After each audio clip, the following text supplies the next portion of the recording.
Well, hey there, and welcome back to the church video series from ProChurchTools.com. My name is Brady, and today we are talking about white balance as we continue through the basics. White balance is one of the most important settings in your whole camera, and if you don't understand how to properly set your white balance, we are all in big trouble.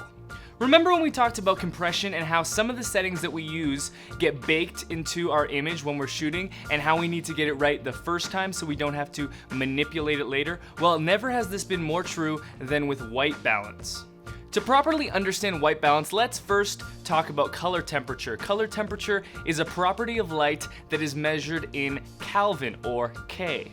A light having a high color temperature will be a more bluish kind of light, and a light having a low color temperature will be a more reddish type of light.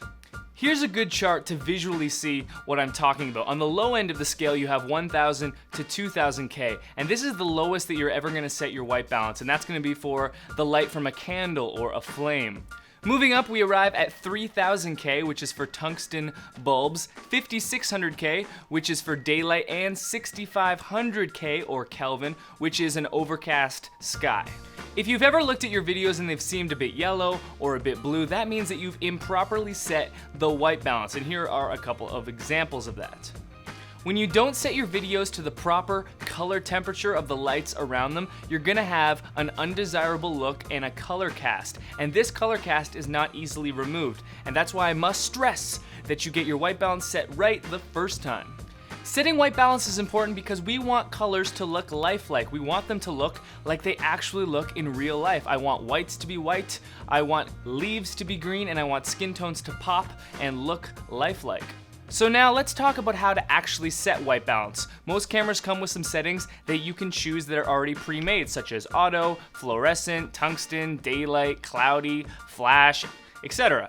Now these presets are great for photography, but for videography, I like to make all the decisions myself. So I pop white balance into manual mode so I can't use the presets, and I set everything according to how I want to. This might sound difficult, but as long as you remember the chart that I showed you before, it's actually quite easy.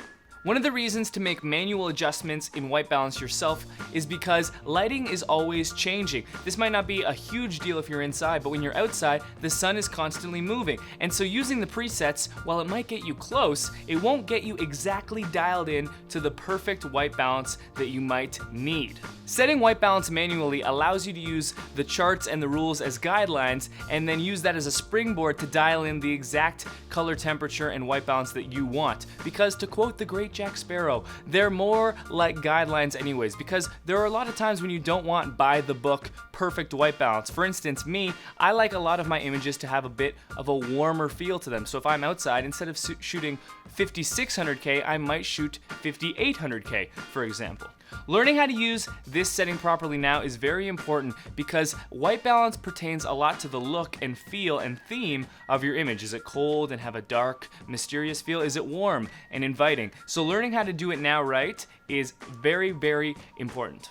Well, that's all for me in this lesson of the church video series on white balance. Of course, you can always go over to ProChurchTools.com and subscribe to the site. It's absolutely free, and then you get each one of these lessons in your inbox every single week. I will see you guys next time.